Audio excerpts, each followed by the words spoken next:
ป้าเติมนี่พลามาตึกสะดุ้งเด้ออยู่พี่อยู่ทามพี่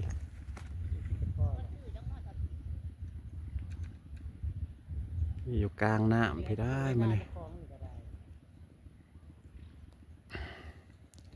พลามาตึกสะดุ้งอยู่ทามพี่ก็ลงน้ำคนงมหอยแถวน่ะก็ดี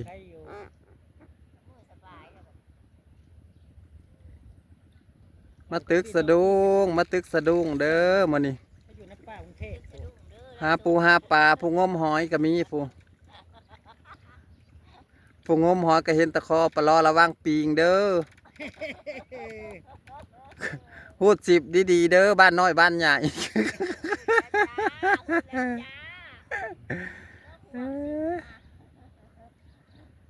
มาหาตึกปูตึกปลาได้พอลาก็ดี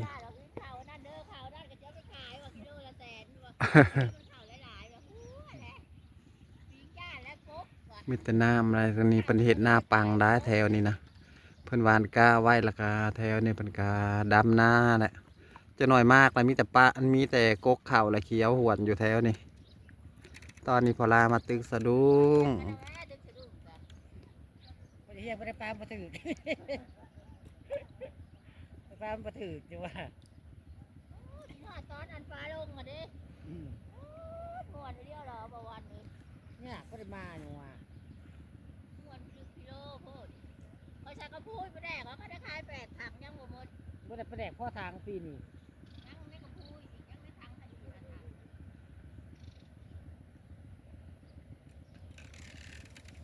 มันมอดอยู่ได้ไหมเด็กโตขึ้นแล้วบ้านนี้ตึกสะดุ้งกระเด็นดูน้ำกว้างกว่าลาเลิศ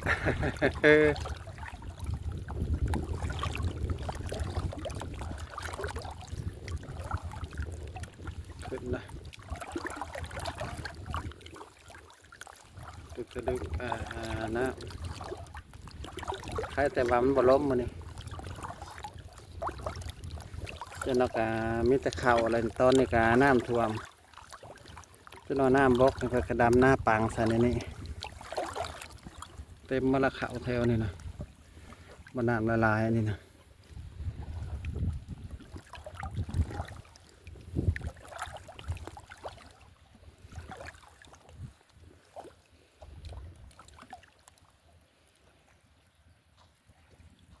ธรรมชาติทะเลสาบมันเป็นท่าเมื่อก่อนมันก็เป็นหน้าได้ในแถวนี่ดำหน้าได้ที่นี่เพิ่นเราไปตันเห็ดเด้ปากระบายเห็ดเขื่อนเด้ตันน้ำไว้หน้าแรงเลยถ่วมแถวนี่เห็ดได้แต่หน้าปังหน้าแซงหน้าปีเห็ดบ่ได้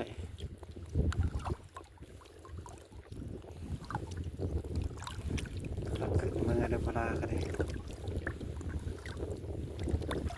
ลุยน้ำลุยนายลงมาตึกสะดุ้งลายก็ได้อยู่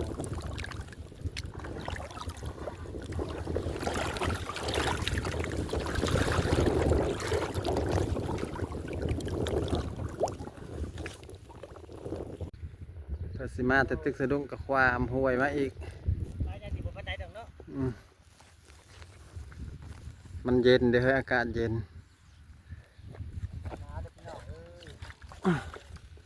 หนาวจ้อย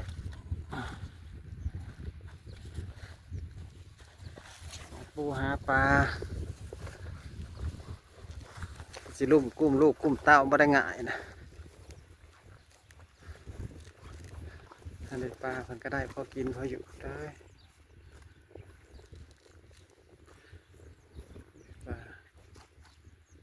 เด็กน้องจะว่าได้เมื่ออันเห็ดอันเฮียคือเขาคอยเมื่อตัน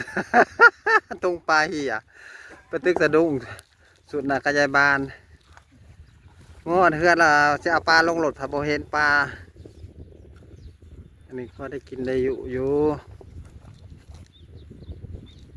ใส่ขี้ปลาซิวบ่ได้เหมือนปลาซิวปลาเนี่ยปลากินบางบ่แม่น น ปลาคามน กับปลาปากหน่อยกับปลากระบอกหน่อย สิซอยจุติ ใส่จุปลา ซอยจุ ตัดหัวออก ตัวหน่อยเห็ดยังไง เวลาเฮากับขั้นอันเดียมันเฮาก็เอาเกลือใส่แล้วก็ขั้นอันเกล็ดมันออกมันก็ออกบ่ได้ยากดอก เขาไม่ได้กินน้ำได้เขาเห็นเขาซื้อเขาอยาก